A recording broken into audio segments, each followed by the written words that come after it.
Hey everybody, it's Jay-Z back for week 33 from 12th and St. Clair, downtown Cleveland. And we have Maria with us again, Maria Wilson, who you and I were chatting about 10 weeks ago before school started. And you were anticipating the start of a new year that would be different. And of course, it is.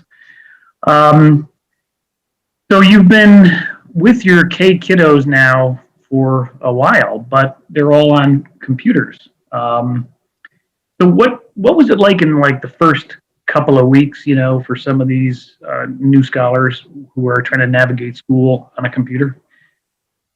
Yeah, it was a learning curve for all of us. Like the same priorities of building and establishing routines and procedures were there for me and my co-teacher, but it looked different. Like instead of teaching them how to go from their locker to the bathroom and to walking around the classroom, we're teaching them how to mute and unmute. So we made flashcards with like the pictures of the mute and unmute button and the cameras. So we could teach them like when it's your turn, you can come off mute. Go ahead. Do you see this button? Press this button on your screen, and teaching them that. So now like they feel very comfortable coming off mute whenever they need to. But that was our main thing of teaching them how to use the computer in the way that's going to best benefit their instruction. And I suppose they're learning. I bet they caught on pretty quickly, or not really.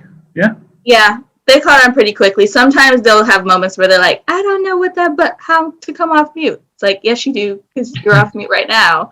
But okay, go ahead, press this button. It's like you still have to be very patient with them. It's just a different level of patience, because sometimes you're like, I taught you how to do this 2 seconds ago. We remember how to do this. You just did it. Okay, we'll pretend that you don't know and show you anyway. Yeah. You got some patience, I'll tell you that. Hey, listen, I've heard around town that a lot of families are electing not to send their child to kindergarten, waiting for a live school experience, and holding them back. And in some cases, I think by breakthrough, our recruiting is down quite a bit in kindergarten. But I think your experience is different. What's going on?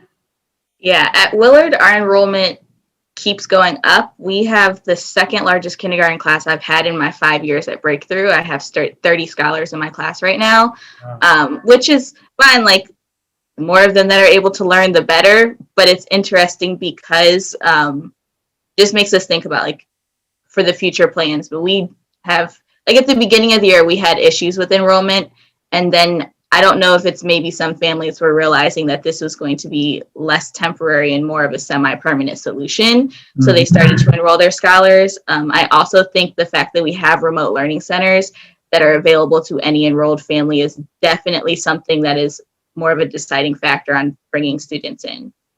So families are opting into those remote learning centers so they have a place to bring their scholar, huh? So give it to us straight though, Maria. How's it going? Maybe tell us what's working, what's not working. Is it, how's attendance, et cetera?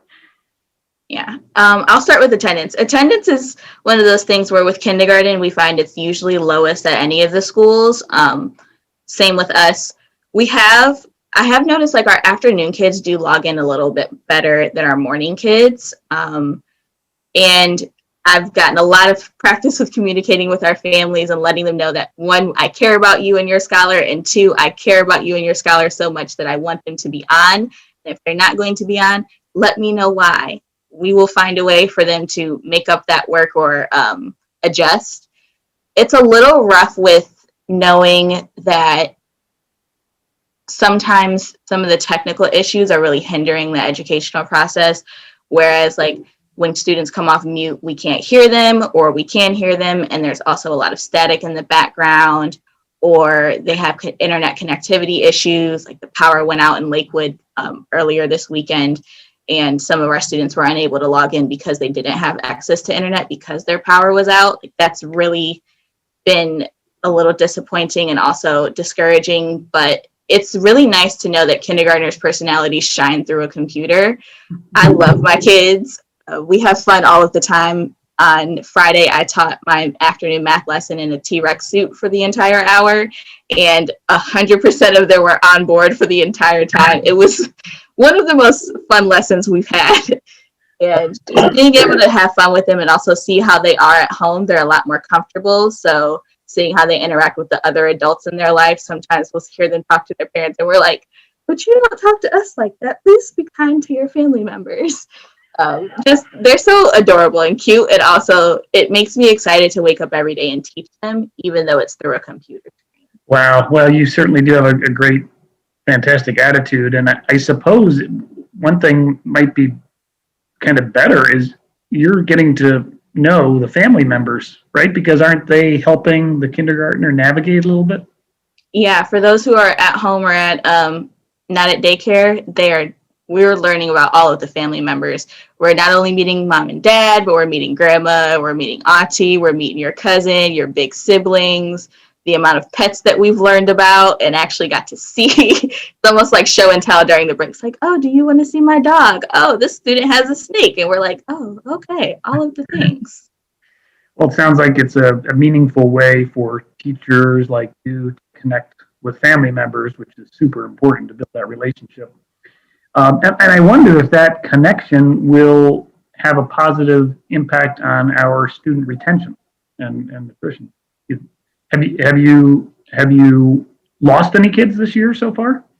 Yeah, we did lose one because the way that instruction was presented, it was better for her to go to a school that had bilingual instruction. And some things, like usually when we lose a student, it's out of our control. Either they've moved out of the Willard area and we can encourage them to go to another campus at a breakthrough school, or like some students, like last year I had a student who moved out of state. So things of that nature. We do everything we can to try and keep our families and accommodate their needs so that we can keep them in the Willard family. Sometimes family members move all the way to the east side of Cleveland and then still come to the west side for Willard every day. So it's a little more convenient for them now that you're at home learning. Right, for sure. And some of your scholars are in the remote learning centers, right? Yes. Yeah.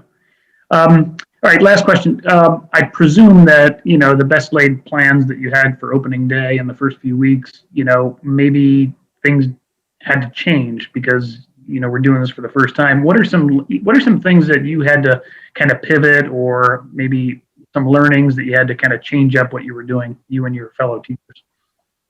I had to learn to adjust my expectations, specifically with like delivering instruction. It takes a little longer to get through things, but I have to weigh, like, is it more important to hear my students come off mute and share their answer, or is it more important to get through every single item? And it takes a moment when you're having students come off mute, but it's much more enriching to the experience for them to hear from their peers and explain their understanding. And also thinking about how sometimes the lesson's not going to go the way I need it to go, and we'll just have to go and adjust the next day. And that's something that we would do in person, but just adjusting my expectations, not lowering them, but making sure that they're more equitable for the situation that we're in. Like sometimes my co-teacher has to take over and put the timer up because my computer died and kicked me off of Zoom. Yeah.